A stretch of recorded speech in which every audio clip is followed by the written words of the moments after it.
Moving to a new city from across the country can be a really scary process. Some of you watching are planning a move to Atlanta from somewhere else in the States or maybe even from another country. And you probably have no idea what to expect. So today I am going to share my journey of moving to Atlanta from across the country, the challenges that I faced, the things that I didn't like, and the things that I did like. And hopefully my story will shed some insight on what you can expect living in Atlanta and make you a little bit more excited for the journey. So let's get into it. So before I get into my story of moving to Atlanta from New York, if you are planning a move to the Atlanta area from another state or even from somewhere else in Georgia, we would love to be your realtors of choice. As of the filming of this video, my team and I have helped over 65 families and people relocate to the Atlanta area and purchase a home with great success. We have an entire framework and system to help you determine the best neighborhood for you and your family and how to identify and win the home of your dreams. So if you need assistance with this process, you can book a Zoom call with us using the link in the description below, or you can email us at info@livinginatlantateam.com. We would love to work with you. All right, so let's rewind the clock a bit to 2008. My wife and I are out to dinner with our in-laws, and they informed us that they're moving down to Georgia to start an alpaca farm, if you can believe that.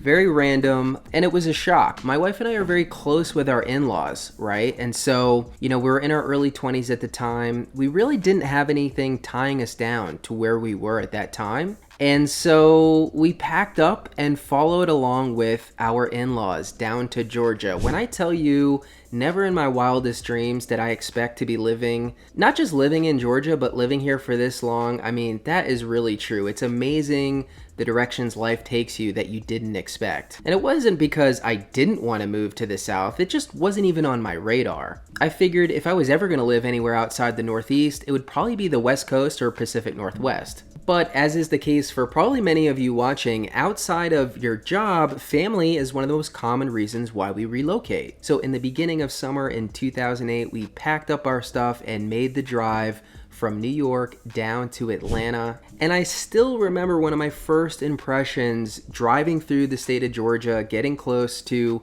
where we were going to be staying in Metro Atlanta. The first thing that stood out to me were the trees. The trees were so different from what I was used to seeing growing up in the Northeast. It was just an entirely different atmosphere. We actually stayed with our in-laws for the first few months after moving here, and that was in the Snellville area. So personally, my experience getting to know the Atlanta area was in the suburbs, particularly the Snellville, Loganville area. We were there for a few months, and I'm just going to be really honest with what my impressions and experience were. I really did not like it at first, and I would say probably for the first few years, I wouldn't say I hated it, but I disliked more than I liked. So what didn't I like about it? Well, the first thing is it was just so different. Listen, when you grow up somewhere for a period of time, you get very comfortable with your atmosphere, the culture, your comfort foods, all the things that are at your fingertips that were part of your experience growing up. Of course, when you move to another part of the country, I can only imagine what it's like for someone coming here from another country. It's just a whole new world, and it takes a lot of getting adjusted to. Growing up just outside of New York City, it was very much a melting pot, and I was exposed to a lot of different types of cultures, and a lot of things found in those cultures, that melting pot, were very comforting and things that I was used to growing up. Now being in Metro Atlanta, those things were completely gone. Now there is diversity down here, of course, but in a very different way from New York, and I talk about that all the time. Whereas New York and the surrounding area are very much a melting pot, Atlanta is diverse, but it's not a melting pot. Okay, I find there's a little bit more separation between cultures on average. And of course, the demographics are just extremely different. The majority of the cultures that I grew up around were Italian, Irish, Puerto Rican, and Dominican. And all the food, festivals, cultural experiences that go along with those people are what raised me. Well, of course, Atlanta is very different. There's not nearly as many as Puerto Ricans and Dominicans, unfortunately. And so now I was thrust into a culture with a majority black population, and of course, large segments of white, Latin American, and Asian communities. So this ended up being one of the biggest shockers for me. I don't know if shocker is the right word, but it was just very different, right? I'm used to my comfort foods. I'm used to having great bagels and Italian food and arroz con pollo. And now I'm thrust into a land of soul food and southern cooking and meat and potatoes. And I just didn't have access to a lot of those comfort foods and comfort cultural experiences that I had growing up in New York. So for those of you moving here from a very different place, far away, of course, I would just be prepared for that. Chances are a lot of the comfort things that you grew up with may not be in the Atlanta area. But the good news is we're talking about 2008, right? It's 2024. We've gotten a lot bigger. We've gotten more diverse. And so now I've got a few good pizza joint options. I've got a few good Italian restaurant options. Still don't really have a deli that's impressed me or bagels that have impressed me, to be honest. But the point is there are way more options available. And there are a ton of great farmers markets, multicultural farmers markets all around Atlanta that should help you get those comfort foods. Now, the other thing that was a huge challenge for me at first, which was really just about my personal growth, to be honest, was the pace of living, okay? And this is probably very specific for someone such as myself who grew up in the Northeast. If you're coming from another part of the country, you're probably not going to experience this, to be honest. But for my people coming from the Northeast, a lot of us were ingrained with a sense of move. Let's go, don't dilly-dally. I think when you grow up in an area like New York, you're ultra aware of how what you're doing impacts the people around you. I guess you could call it more of an integrated society in a lot of ways. Whereas down south in the Atlanta area, people are worried about themselves. People are doing their own thing. They're less aware or involved in how what they're doing is impacting other people. And so people are not in a rush down here, right? If you're standing in line, if you're in a drive-through, if you're driving in traffic, if you're having a conversation, whatever the life scenario is, just being out and about doing your thing in a city. Again, this is very specific as a person coming from the New York area. It was just slow. Just people are just going at their own pace, right? They're having a conversation. They're shooting the stuff. There's just no go, right? And again, that was on me to chill out, slow down a little bit, which I probably needed. But again, I am just sharing my honest experience of what was very different for me living in Atlanta versus living in another place in the country. And the people are great here, right? I do not mean this as a negative in any way about the people in the Atlanta area. It's just culturally a bit different. There is no rush down here. Even if you're in a rush, you're not rushing, okay? And I hope this makes sense. I don't know how much of it makes sense, but anywhere in the country that you go is going to kind of have a speed. It's going to have some unique features about how things operate in that area. And so we're in the South, right? And so I think it does have a stereotype of just being a little bit slower pace of living. And I really experienced that, especially with the contrast coming from New York. And the third major difference, I wouldn't say this caused me to not like the area, but it was just probably one of the biggest culture shocks was, again, the people. Not with the pace of living like I was just talking about, but just the people, how they are, the way they live, the way they speak, okay? I could understand about 3 words that came out of people's mouths when I first moved down here, right? And I've got that percentage up a little bit, right? I'm a little bit better at understanding people with a heavy Southern accent, but man, when you come here for the first time and you talk to someone with a really heavy Southern accent and they're speaking fast, I mean, it can be difficult to pick up on a lot of what they're saying. But also, people are way more likely to chat you up even if they don't know you down here, right? And of course, Southern hospitality, we have a big reputation for that. And I do find that to be true. It is very easy to strike up a conversation with people down here. I would say on average, it's pretty easy to get a helping hand if you've got a flat tire, you need some assistance. I mean, depending on where exactly you are, of course, but there is a bit more of an outgoing, jovial, helpful demeanor of people down here. Whereas growing up in the Northeast, you have a bit of a rougher exterior, although honestly, people in the Northeast are my favorite people because when you get through that tough exterior, they would give you the shirt off their back and let you stay in their home. I wouldn't say they wouldn't do that in the South, but I just think you have a little bit more kindness on the front end here in the South, you have a little more kindness on the deeper stuff in the Northeast. So these were the 3 big differences for me, right? If we're talking about culture shock, what you can expect coming here, certainly if you're coming from the Northeast, I would expect you to experience some of these things, but these are some things you might experience as well. It's going to be related to food and culture. For me, it was the pace of life and just the demeanor of the people. So it was rough for me at first. I'm not going to lie. Those first few years, I thought to myself, there's no way I stay here long term. We're going to do XYZ and move on to another place. Of course, life had other plans, and as I lived longer and longer in Atlanta, moved into the city, right? Started out in the suburbs and pretty quickly moved in and bought a house in the city of Atlanta. And I'll touch on that real quick because a lot of you watching are planning on purchasing a home. But I want to bring up some of the stuff that I really fell in love with in my move to Atlanta and some of the big reasons why I'm still here. And of course, I've shared a lot of these when I talk about what I love about living in Atlanta, but I think it'll be good to go over again in this context. So quick story on buying a house. Honestly, this is going to be a very different experience than I had than a lot of you will have because this was in 2011 or 2012. So as you can imagine, just an entirely different real estate market.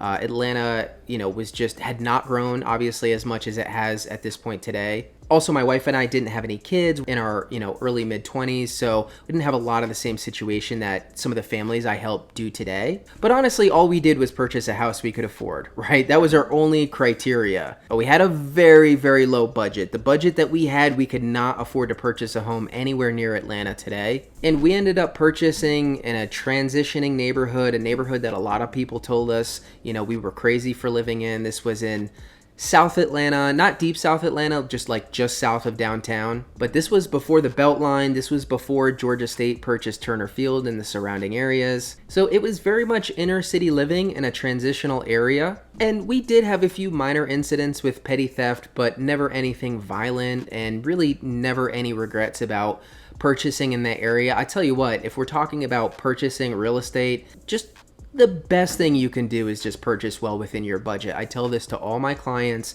The worst thing in the world is being stressed out about a monthly mortgage payment. So, the location is super important, of course, the house itself and all the amenities that go along with giving your family what they're looking for. But one of the best decisions my wife and I made was just purchasing a house that was well within our budget. And so really since the time we've been living in South Atlanta, we've had a lot of experience living in the Grant Park area. And slowly but surely, Atlanta really did start to grow on me to the point where we may be here the rest of our lives. As crazy as that sounds, I promise I never could have predicted that. So what changed? Why am I staying? And what did I end up falling in love with? Well, one of the big changes for me was just getting some friends, right? And this seems so simple, but especially when you move to a new location, if you're able to create some friendships and establish some roots and have people kind of open up an area to you, I think this is one of the best ways to really become ingratiated with a new place. And it's not easy to do, especially in this day and age. But, luckily during our time here, we did develop some great friendships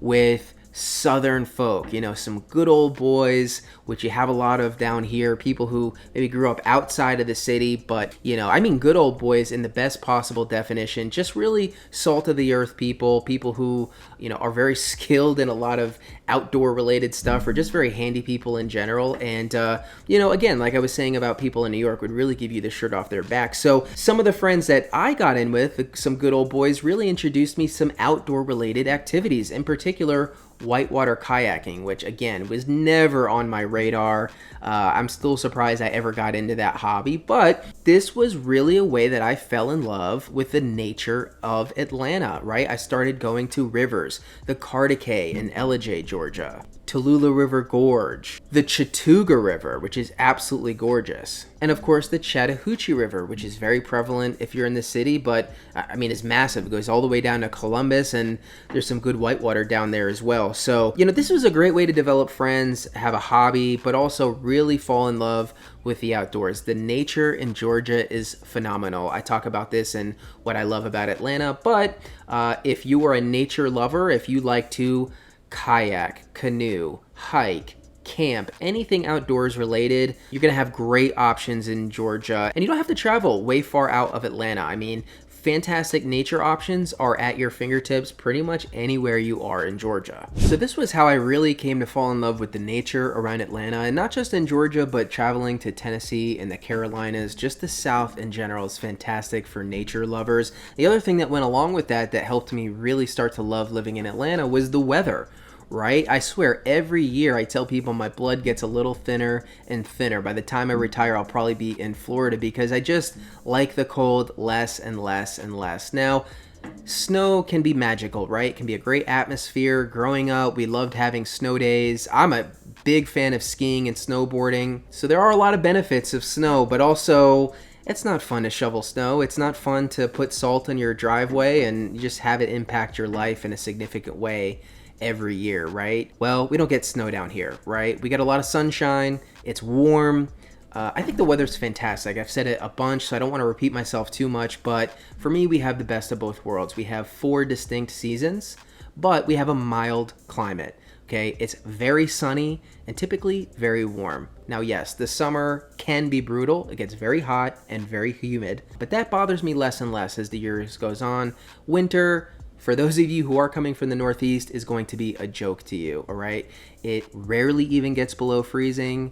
It really just gets kind of chilly and rainy for a few months, and then you're in spring. It hardly ever snows. You may get 1 day of flurries a year, but you will never be shoveling snow down here. And heck, you probably will rarely ever have to warm your car up in the morning to get it ready to go to work. Spring and fall, however, are absolutely gorgeous. You know, mid-70s, breezy, sunny, beautiful weather. Just great weather down here in Atlanta, honestly. And following along that theme of weather and nature would be trees. And you hear me talk about this a lot again, so I'm sorry if you've heard these things before, but we live in the inner city. Our home is surrounded by trees. If you were just to look up and listen, you'd hear some city sounds, but you wouldn't necessarily think you're in the inner city, you know, less than a mile away from downtown Atlanta.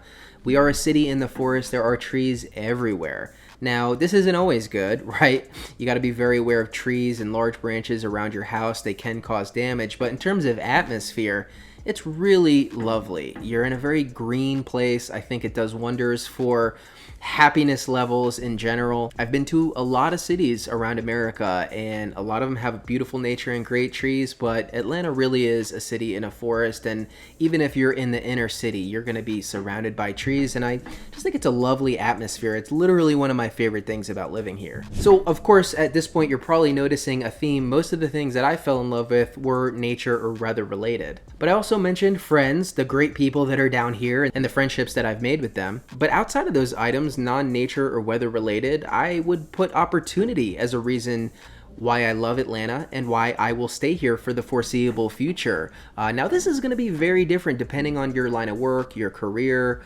whatever you're doing in life. But first of all, we know Atlanta has a great economy, right? Not just because it's growing rapidly, but because it's very diverse. We're not dependent on one industry like certain cities are. We've got an incredible balance of big industries employing a lot of people. We have a lot of Fortune 1000 and Fortune 500 companies headquartered here. And if you're an entrepreneur, this is definitely one of the better cities to be in. There are so many people here making a living in non-traditional ways. I truly think it's one of the better cities if you're an entrepreneur looking to start a business, to get connected with people who are doing something similar. And of course, going along with this subject is just room to grow, right? Very few metro areas in America are growing as rapidly as Atlanta's metro. And so regardless of what line of work, career, or industry you're in, you gotta think with the growth that's coming to Atlanta over the next 10, 20, 30 years, there's big opportunities to grow as big as you want to. There are a lot of different ways to make money in Atlanta. Some of them I wouldn't suggest, but mostly completely legitimate. And honestly, entrepreneurship really, I think, is ingrained in the culture here, which as an entrepreneur myself is something I've really grown to appreciate. So just to recap, 2008, I moved here, I hate it, I can't get a good bagel, the people are slow, and I'm just sweating all the time. 16 years later though, I have a thriving business in a rapidly growing city. I've got some really good friendships with folks that grew up in the South, and nearly every weekend I get to explore and enjoy the fantastic nature that Georgia has to offer. We own a house in the heart of the city, surrounded by trees, close to so many amazing things to do. And most days throughout the year, it's sunny and warm. And when I can actually breathe through my nose because I'm not having a pollen attack, there is plenty of fresh air to enjoy. So at the end of the day, honestly, if you're moving to Atlanta or you end up moving to another city, You know, going to a completely different part of the country, or if you're coming here from another country, just expect some significant changes, right? You're not going to have some of the comforting things that you had in the area that you're coming from. The people are probably going to be different, the amenities, the experiences, the weather. So prepare for change. But honestly, I can be a very critical person. If you can just keep an open mind and focus on the positives, I think there's a great chance you'll really fall in love with living in Atlanta. I know I did. So I hope that little story helped. I know I've shared that before and some of you might have already known all that stuff, but we have a lot of new viewers, and so I just wanted to share more of a personal story. You know, I think it's cool that I relocated here from another state. This was well before I knew anything about real estate, and now for my career, I literally help people and families relocate here from other states. So really cool synchronicity there. You never know where life is going to take you. No matter what happens, you know, you really want to try your best to make the most out of it. So as always, thank you so much for watching. I really hope that helped you and your family. And until my next video, I'll see you next time.